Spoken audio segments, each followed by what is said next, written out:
Hey, c'est Logan et je te propose un petit récap de ce qui s'est passé ces 2 dernières semaines dans la pop culture. Bienvenue dans Pop Actu.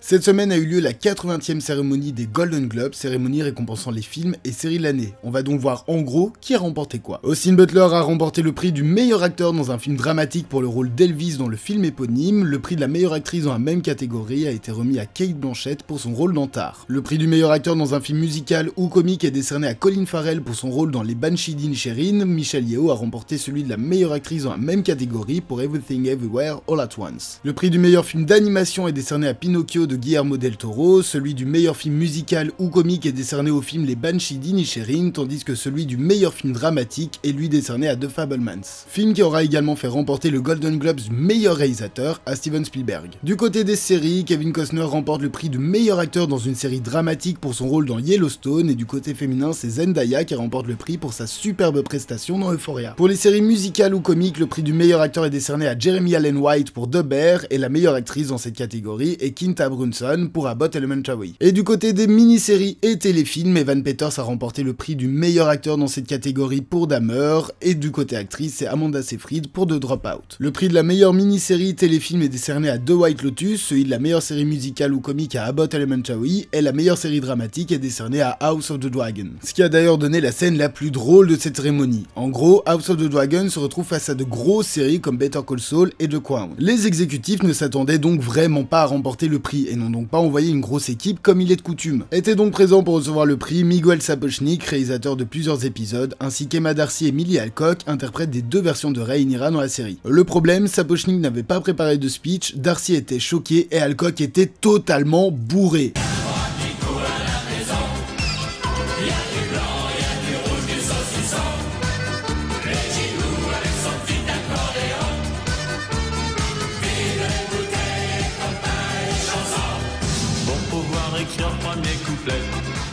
Une scène qui a fait rire une partie des gens et indigner l'autre partie. On va s'arrêter là pour les Golden Globes, une belle cérémonie en général qui laisse présager de nombreux futurs lauréats pour la prochaine cérémonie des Oscars qui se passera, elle, le 12 mars prochain. Plus tôt dans la semaine, l'acteur américain Jeremy Renner, connu notamment pour son rôle d'Hawkeye dans le MCU, a subi un grave accident. Les États-Unis font face à un gros blizzard, les températures chutent énormément et la neige s'accumule dangereusement. Alors qu'il voulait déneiger sa propriété à l'aide d'une dameuse, la jambe de l'acteur a été emportée par la machine. Il a souffert d'une hémorragie, un voisin a su lui faire un garrot avant l'arrivée des secours par les airs, les rues étant bloquées. Il s'est donc retrouvé dans un état critique mais stable, nous avions peu de nouvelles, mais celui-ci a tenu à rassurer les fans sur les réseaux sociaux. Il a posté un selfie où on le voit mal en point, mais celui-ci a l'air de se rétablir, la catastrophe a heureusement été évitée. Les jeux Star Wars, c'est vraiment pas ce qui va manquer dans les années à venir, mais parmi ceux-ci, il y en a un qui tape à l'œil. Il y a plus ou moins un an, Ubisoft avait annoncé travailler sur un jeu Star Wars ambitieux, mais depuis l'annonce, beaucoup de choses ont changé, les studios n'en ont plus reparlé et tout le monde pensait que le jeu avait été tout simplement abandonné. Mais lors des traditionnels vœux de début d'année, Julian Guericti, directeur créatif chez Ubisoft, a tweeté « Bonne année à vous tous, 2023 va être énorme pour nous, rejoignez l'aventure, #Massive Star Wars ». Accompagné d'une simple image avec le logo de Star Wars, sur laquelle nous pouvons également retrouver ceux d'Ubisoft et de Massive Entertainment. Le jeu n'est donc pas du tout au point mort et d'après de nombreuses rumeurs, cela devrait être un jeu où nous devrions créer notre personnage, suivre une histoire et avoir comme open world la galaxie. À la manière d'un No Man's Sky, le jeu se promet de plus en plus incroyable, nous en aurons donc plus d'infos en 2023. Et voilà, après de très nombreuses semaines de rumeurs, Netflix l'annonce enfin officiellement, leur nouvelle série phare mercredi aura bel et bien droit à une seconde saison. Sur leur post, ils précisent bien que la saison 2 sera bel et bien sur Netflix, cela fait suite aux nombreuses rumeurs qui disaient que celle-ci risquait de se retrouver sur Amazon Prime Video. Amazon a racheté le studio MGM, Metro-Goldwyn-Mayer, en mars dernier, studio à qui appartenaient les droits de la famille Addams. Le deal avec Netflix pour la série et ses potentielles saisons supplémentaires ayant été faits avant le rachat, Amazon ne peut rien faire contre, si ce n'est qu'ils toucheront malgré tout une petite partie des bénéfices de la série. Il y a quelques mois avant la diffusion d'House of the Dragon, HBO avait annoncé 5 projets de spin-off supplémentaires tirés de l'univers de Game of Thrones. Mais après un changement de direction au sein de Warner Bros qui détient maintenant la franchise, les choses se corsent. Déjà, George R.R. Martin, créateur de l'univers, a indiqué que pour le moment, rien ne sortirait tout de suite. Celui-ci étant déjà trop occupé par le livre Winds of Winter qu'il écrit depuis 2012 et par la seconde saison d'House of the Dragon. Il a aussi indiqué qu'une discussion avait eu lieu avec les producteurs et que parmi les 5 projets, 2 séries rentreront en production production, tandis que 3 autres seront mises de côté pour le moment.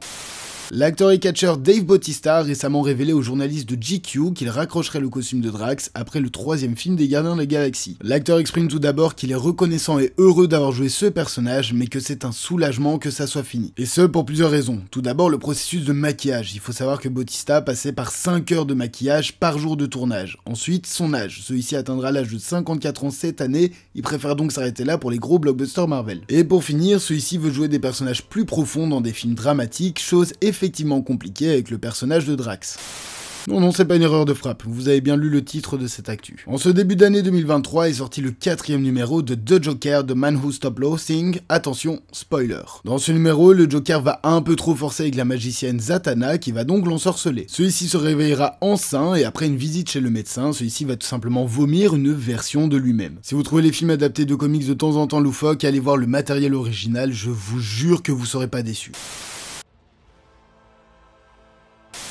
La série 1899 de Netflix se fait annuler après sa première saison. Le personnage de Moff Gideon fera son retour dans la 3e saison de The Mandalorian. Une nouvelle bande-annonce et affiche pour Evil Dead Rise ont été dévoilées. Le film Super Mario Bros est légèrement repoussé du 29 mars au 5 avril prochain. Il est désormais interdit de jurer sur YouTube sous peine d'être démonétisé et ça fait chier. 3 nouvelles affiches et une bande-annonce ont été dévoilées pour Ant-Man and the Wasp Quantumania. Matt Reeves a déclaré que la série Le Pingouin serait directement liée à The Batman 2 dont l'écriture vient de commencer. Harry Styles sera de retour en héros dans le MCU. Wonder Woman ne ferait apparemment pas partie des histoires principales de la suite du DCU pour le moment. Ezra Miller en a fini avec la justice et devrait être l'un des seuls acteurs à garder son rôle dans le DCU. Une première bande-annonce pour Rainfield, prochain film de Chris McKay, a été dévoilée. Ana de Armas a déclaré qu'il y aurait un combat entre son personnage et John Wick dans le spin-off Ballerina. Ant-Man 3 devrait durer 2h05. 50 Cent et Eminem sont actuellement en train de développer une série 8 Mile. La première bande-annonce de Boys Afraid, prochain film d'Ari Aster avec Joaquin Phoenix, a été dévoilée. Corey Stoll reprendra son rôle de Yellow Jacket, devenu MODOK dans Ant-Man 3. De premières images de Ki Khan et Michelle Yeoh dans America Born Chinese ont été dévoilées. Une première affiche et bande-annonce pour Marlowe, prochain film de Liam Neeson, ont été dévoilées. Phineas et Ferb reviendront pour 2 nouvelles saisons sur Disney+.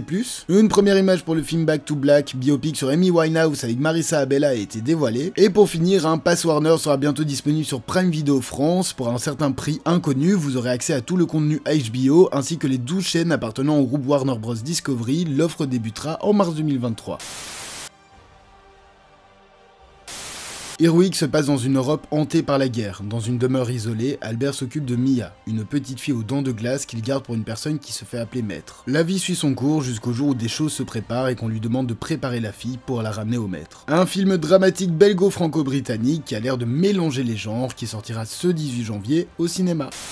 Babylone nous raconte l'histoire de nombreux personnages à Los Angeles dans les années 20. Lors de la création d'Hollywood, de nombreuses personnes avaient une ambition démesurée et faisaient de nombreux excès. Le long métrage va montrer l'ascension et la chute de plusieurs personnes dans une ère de décadence et de dépravation. Le dernier film de Damien Chazelle avec un casting 5 étoiles, c'est aussi le 18 janvier au cinéma. Enfin, elle arrive, The Last of Us vient enfin toquer à notre porte. Série portée par HBO, réalisée par les personnes derrière Tchernobyl et scénarisée par le créateur du jeu. Elle va suivre le jeu en lui-même sans trop s'en écarter. Cela devrait être une réelle lettre d'amour aux fans et les critiques sont déjà dithyrambiques. Elle sera dispo à partir du 15 ou du 16 janvier selon les plateformes. À découvrir sur BTV en Belgique, Sky Atlantic en Suisse, HBO Max pour le Canada et finalement sur Prime Video en France. Et voilà, ce 22e épisode de Papactu est maintenant terminé, merci de l'avoir suivi jusqu'au bout. C'était un épisode un peu plus long que d'habitude, j'ai préféré rassembler 2 semaines en un épisode, je vous promets que je serai beaucoup plus régulier à l'avenir. N'oubliez pas de partager, liker et vous abonner, ce sont les meilleurs soutiens pour la chaîne. Moi je vous dis à la semaine prochaine, passez une bonne soirée.